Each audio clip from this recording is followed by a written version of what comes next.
보소서 아들이니라, 여자여 보소서 아들이니라 라는 제목으로 말씀을 나누도록 하겠습니다. 십자가 위에서 예수님께서 하신 세 번째 말씀 우리가 살펴보고 있죠. 십자가 밑에서 자기를 쳐다보고 있는 육신의 어머니 마리아와 사랑하는 제자 요한에게 하신 메시지의 말씀임을 우리가 살펴보게 됩니다. 예수님이 십자가에 하신 말씀 가운데에서 가장 가까이 이 십자가 곁에 누가 있었는가 보면 대부분의 여인들임을 바라보게 되죠. 여인들의 믿음이 얼마나 순수하고 또 얼마나 한결같은지를 그대로 보여주는 내용 가운데 있음을 보게 됩니다. 그런데 이 제자 중에는 유일하게 예수님이 그렇게 사랑했던 몸속에 품고 이렇게 잠을 자고 기대었던 요한, 그때 당시엔 나이가 어렸나 봅니다. 이 요한이 이 예수님의 십자가 옆에 함께 있음을 보게 되죠. 어느 복음서에는 이 요한이 벌거벗은 채로 겉옷만 두르고 따라왔다라고 이렇게 이야기하는 것도 있습니다.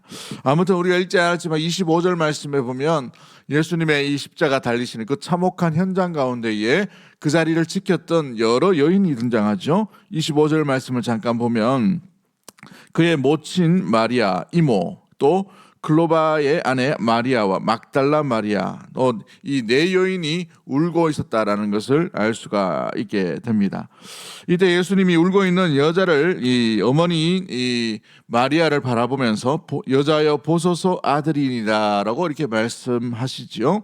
또 요한에게 이르러 말씀하시되 보라 내 어머니라라고 말씀하고 부탁하고 있는 모습을 보게 됩니다. 그 이후로 요한이 이 마리아를 자기의 집에 모셨다라고 되어 있죠.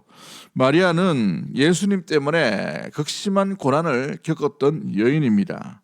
무엇보다도 예수님의 이 탄생부터 인하여서 한 여인이 고대 당시에 결혼하지 않은 상태로 아이가 태어난다는 것은 상당히 수치고 가문 가운데 손가락질 받고 어찌 보면 매맞음과 죽임을 당할 수 있는 그런 어려움의 형편 가운데 있음을 보게 됩니다. 그럼에도 불구하고 성령의 말씀하신 것에 대해서 마리아가 어떻게 반응합니까? 끝까지 순종하지요. 끝까지 순종함으로 이 누가복음에 보시면 말씀대로 내게 이루어지기를 원합니다라고 고백하는 것을 보게 됩니다. 말씀대로 내게 이루어지는 것을 고백하죠. 그러므로 이 예수님의 모든 생애가 어디에서부터 출발되는가 보면 그 어머니 마리아의 순종과 함께 이어져 감을 바라보게 되지요. 마지막 예수님께서 십자가에 달려 죽으심 가운데에서도 이 여인은 아들이 죽는 그 상황 가운데 있음에도 불구하고 아들이 죽는 것이 아니라 이 땅 가운데 오신 메시아의 고난과 순환과 고통과 찢어짐과 피 흘림에 대한 그 일을 바라봄으로 말미암아 그것을 그대로 받아들이고 있다는 사실들이 오늘 본문 가운데 드러나고 있어요. 여러분, 여러분의 자녀가 아픈 혹시 기억이 있으십니까? 사랑하는 가족이 아프면 어떤 반응이 일어나게 돼요?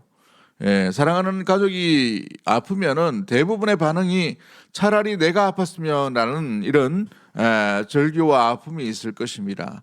특히 그 가족이 자기 자녀라면 더욱더 할 것이에요.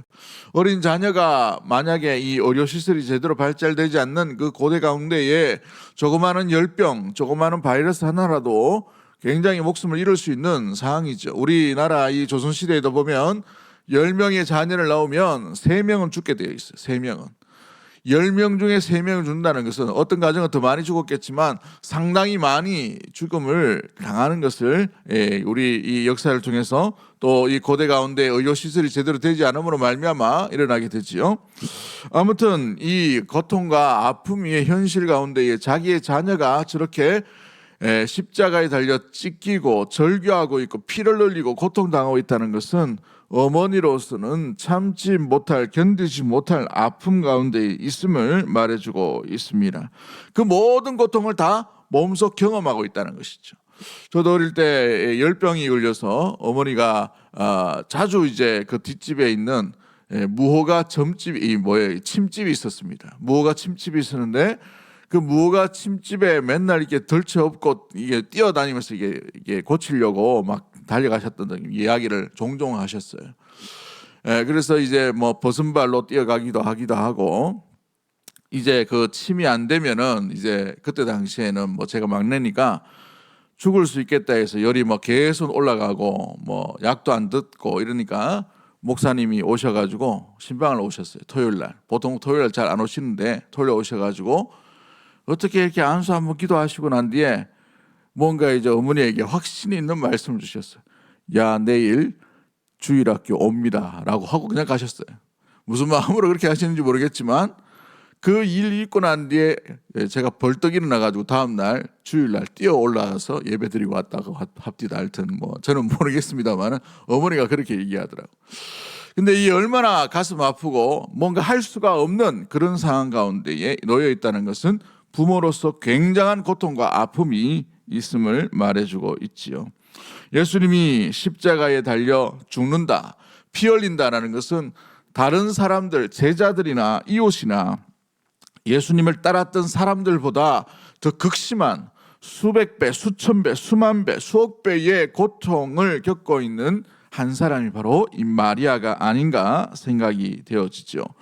이 마리아는 이미 예수님이 탄생하신부터 이 고통을 감내하기 위한 마음의 준비, 무엇보다도 그 마음의 준비인 순종의 준비를 해 나갔던 여인임을 말해주고 있습니다. 누가복음 2장에 보시면 이 마리아와 요셉이 이 어린 아이인 예수님을 업고 예루살렘 성에 들어갔을 때에 이 맞이했던 두 사람이 있죠. 안나라는 선지자와 또 시몬이라는 나이 많으신 이 분이 하나님의 이 성령의 감동으로 말미암아 메시아가 올 것에 대한 예언을 듣고 기다렸던 것을 보게 됩니다.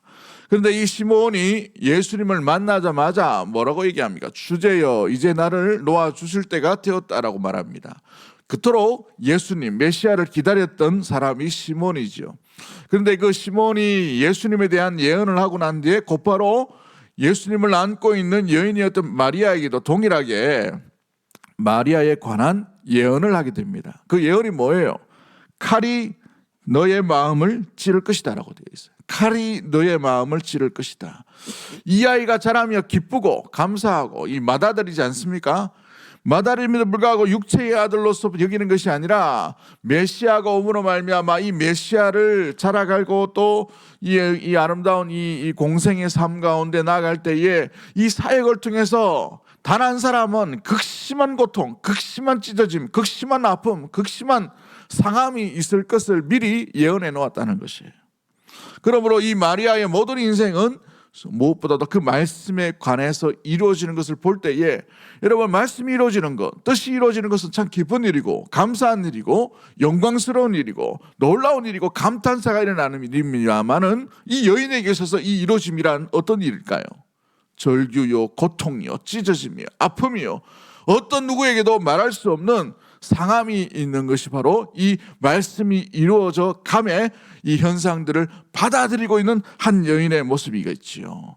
그러므로 말미암아 이 여인은 평생의 삶 가운데에 이 말씀이 이루어지는 것을 고통으로 받아들여야 되는, 고통으로 순종해야 될 그 아픔에 있었던 여인이 바로 이 마리아였음을 우리가 말씀을 통해서 발견할 수 있게 됩니다. 그 마리아의 고백은 예수님이 잉태할 때부터 말씀대로 내게 이루어지기를 원합니다라는 마음의 준비와 믿음의 준비를 하고 있지요.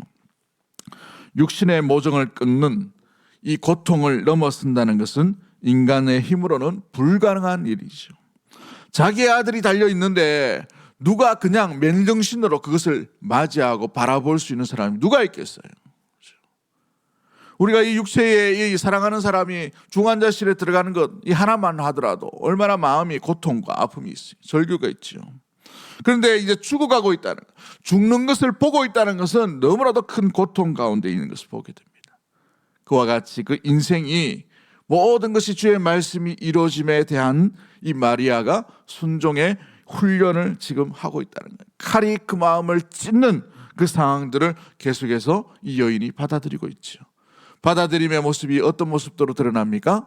침묵으로 드러나고 있어요. 이 십자가는 마리아에게 있어서 침묵으로 받아들이는 순종의 모습이었다는 사실인 것입니다. 십자가에 가장 가까이 서 있는 이 마리아의 침묵은 십자가 앞에서의 순종이라는 사실을 보여주고 있지요. 사랑하는 성도 여러분, 예수님이 하나님의 아들이라는 것을 제일 먼저 알았던 사람이 바로 이 마리아였습니다. 그러므로 말미암아 이 뜻을 받아들인다는 것부터 시작해서 모든 삶이 그에게는 고통과 절규가 따라가는 순종이 기쁨과 감사함으로 나타나는 것이 아니라 찢어짐과 상함과 고통과 절규 가운데에 순종을 받아들여야만 하는 그런 고통이 이 여인에게 따르게 되었다는 사실이죠. 평생도록 칼이 그 마음을 찌르는, 심령을 찌르는, 생각을 찌르는, 마음을, 육신을 찌르는, 어찌 보면 그의 아들이 육체 가운데 갈라지는 그 모습에 이 여인은 마음 가운데, 심령 가운데, 몸이 내면 가운데 찢어짐을 바라보고 있다는 사실인 것입니다. 그럴 때에 육신의 어머니 마리아를 바라보고 우리 예수님께서 하신 말씀이 무엇입니까? 여자여 보소서 아들이니다 라고 이렇게 말씀하고 있죠. 여기서 여자라는 말은 여러분 극존칭을 의미합니다. 우리로 말하면 이 여자가 하는 이런 낮은 의미가 아니라 여자여 하는 말은 당시에 이 마담이라는 말이에요. 우리나라의 말은 이게 프랑스 말이나 이 유럽 말이나 이 서구 말이 들어올 때 희한하게 우리 문화가 좀 섞여가지고 마담 그러면은 굉장히 좀 무시하는 말로 여겨지는데 처음 들어올 때는 굉장히 고급 언어입니다. 존칭, 극존칭을 얘기합니다. 여자에게 있어서 가장 높이 드리는 그런 말이 이 여자여라는 명칭이었다는 사실이에요. 왜 객관적으로 어머니를 여자여라고 부를까요? 예수님은 이 육체의 몸, 이 마리아의 몸으로 왔지만 성령으로 잉태되신 분인 줄 믿습니다. 메시아로 오셨다는 사실이에요.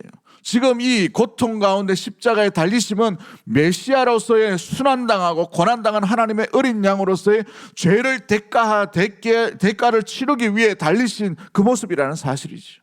그러므로 말미암아 객관적으로 바라볼 때 이 여인은 한 명의 여인으로서 불쌍한 여인으로 바라보는 것이에요. 그로 인하여서 여자여 보소서 아들이니라 라고 이렇게 말씀하고 있는 것이죠. 무엇보다도 메시아의 이 사역들을 완수함에 있어서 이 마리아를 바라볼 때에 너무나도 기구한 운명이고 너무나도 처량한 운명이고 그럼에도 불구하고 침묵하며 이 귀한 하나님의 뜻 가운데에 순종하고 있는 이 놀라운 아름다운 이 모습을 바라보며 여자여라고 말씀하시고 새로운 가족을 이 그녀에게 붙여주시는 놀라운 일들을 보여주고 있습니다. 또한 요한에게는 뭐라고 말합니까? 어머니라고 이렇게 말씀하고 있죠. 아들이란 말은 자기 자신, 예수님 자신을 이야기하는 것이 아니라 옆에 서 있는 사도 요한에게 이야기하고 있는 장면인 것입니다. 예수님은 마리아에게 요한을 아들이라 생각하였고 또 요한에게는 마리아를 어머니로 부탁하고 있다는 사실을 보여주고 있어요. 이렇게 새로운 공동체가 이루어집니다. 오늘 본문에서는 3명의 순종이 등장하죠. 십자가에 달리신 하나님의 뜻을 온전히 이루기 위해 달리신 예수 그리스도 메시아이신 예수 그리스도의 순종이 있고 어머니로서 육체의 몸을 빌려서 나왔지만 그럼에도 불구하고 육체로 말미암아 낳았던 아들의 이 나아가는 이 모든 삶의 사역들 가운데에 칼이 마음을 찌르게 하는 그 놀라운 일들을 모든 것들을 다 지켜봐야 되던 어머니로서 또 한 명의 제자로서의 나아가는 절규에 가까운 순종이 여기에 있고 또 마지막으로 어떤 순종이 여기에 있습니까? 어머니를 부탁하고 있는 아들로서 삶을 살아갈 수 있도록 제자에게 부탁했던 사도 요한의 순종에 관한 것이 여기에 담겨져 있음을 말해주고 있습니다. 여러분 한번 잘 보시면 이 본문을 볼 때마다 저는 의문이 들었던 게 뭐냐면 어떤 내용이냐면 마리아에게는 이미 6남매가 있었어요. 예수님까지 치면 7남매라는 거죠. 예수님이 예수라는 이름을 가지고 있죠. 그 뒤에 동생이 뭡니까? 야고보였어요. 그 뒤에 동생은 이름이 뭡니까? 요셉, 시몬, 유다라는 이 아들이 오히려 이 4명이나 더 있었어요. 또 2명의 여동생도 있었습니다. 이렇게 많은 가족이 있는데 왜 예수님께서 하필 이 십자가에서 사도 요한에게 일컬어서 보소서 아들이니라 내 어머니다라고 말씀하실까요? 이 굉장히 중요한 의미가 여기에 담겨져 있습니다. 교회의 모습이 어떠한지, 새로운 가족 공동체가 무엇인지를 말씀해 주고 있죠. 마가복음 3장 33절 말씀에 예수께서 그들에게 물으시죠. 누가 내 어머니고 누가 내 형제들이냐?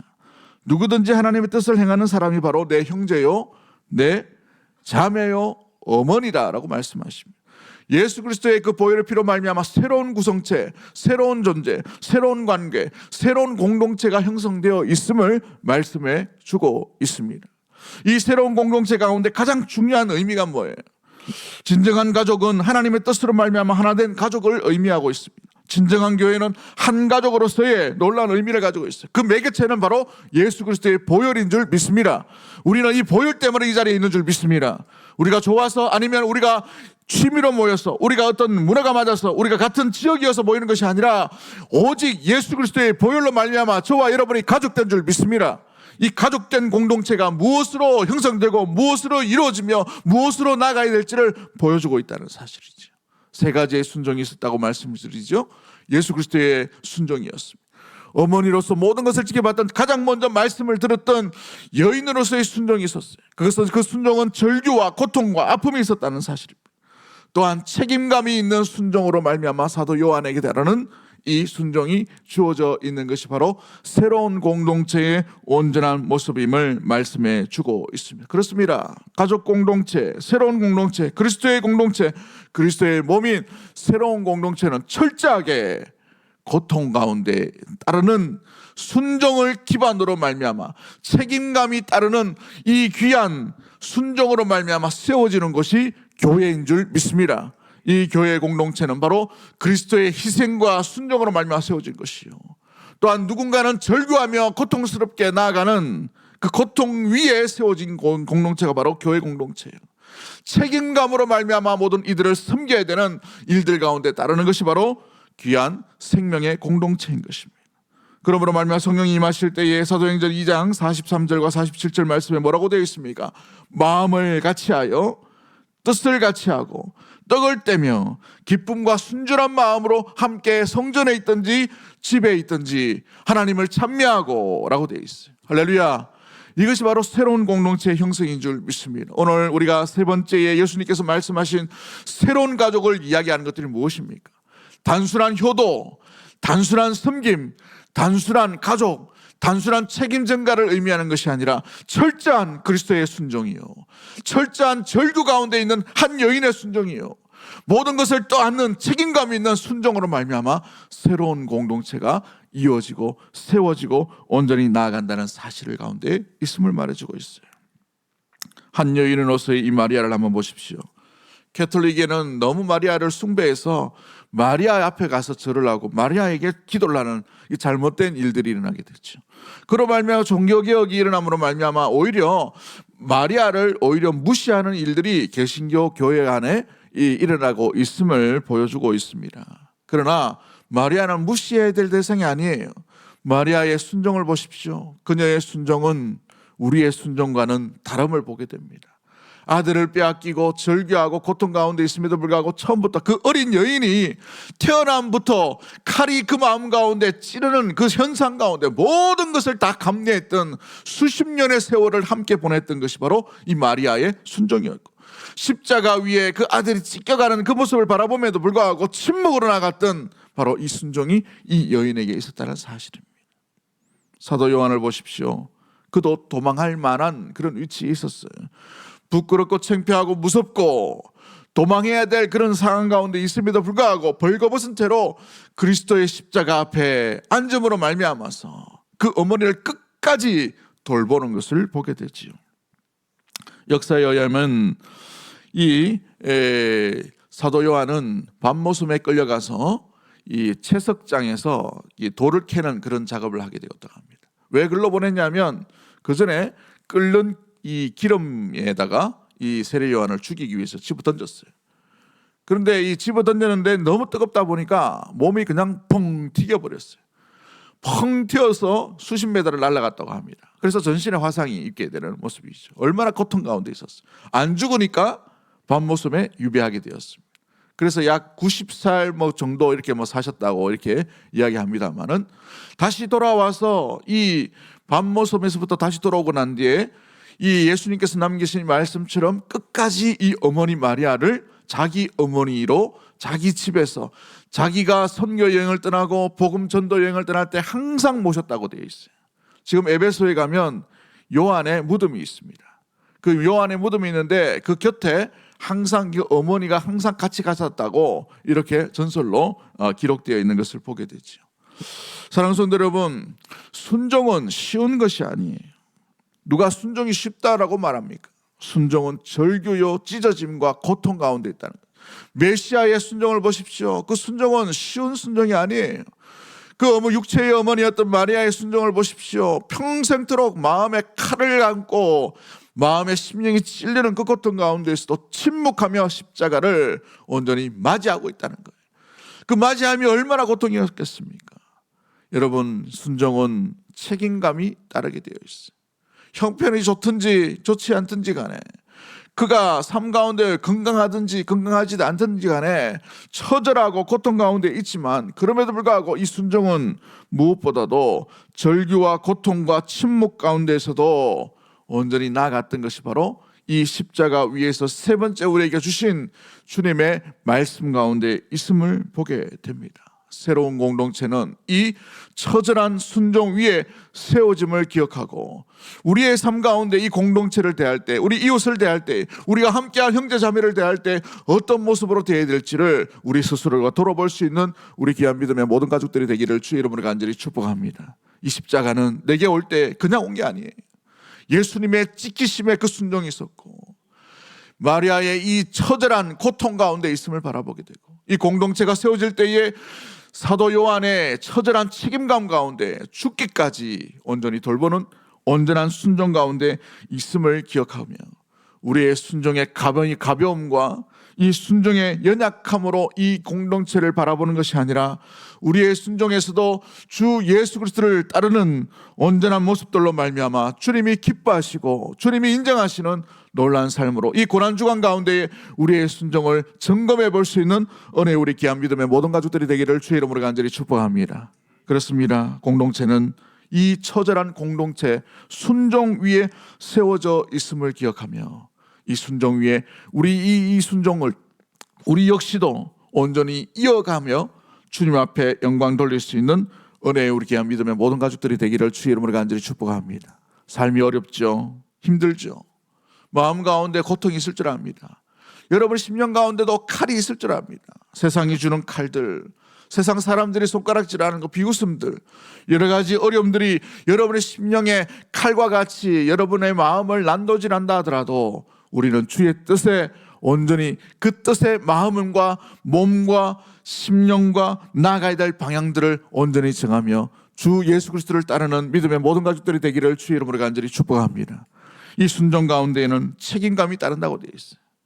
주님께서 주시는 말씀 가운데 우리가 져야 될 책임감이 무엇인지를 돌아보며 이 사명을 충분하게 감당할 수 있는, 형편이 좋든지 좋지 않든지 간에 끝까지 주의 나라를 이루어나가는 우리 대구 동성의 모든 가족들이 되기를 주의 이름으로 간절히 축복합니다. 우리 이 시간에 찬양합니다. 주의 보좌로 나갈 때 어떻게 나가야 할까? 나를 구원한 주의 십자가, 그것을 믿으며 가네. 자격 없는 내 힘이 아닌 오직 예수님의 보혈로 우리 믿음으로 고백합니다.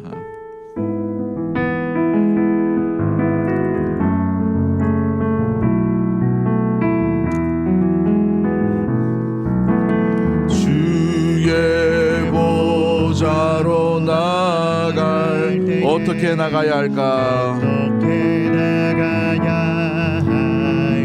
나를 구원한 주의 십자가, 나를 구원한 주의 십자가, 그것을 믿으며 가네.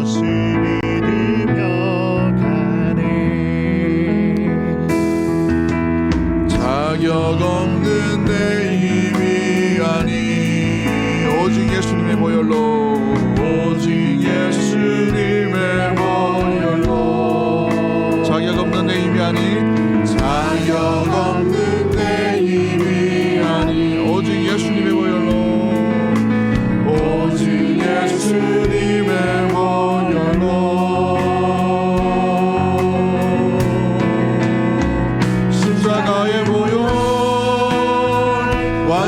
완전하신 사랑 힘입어 나갑니다.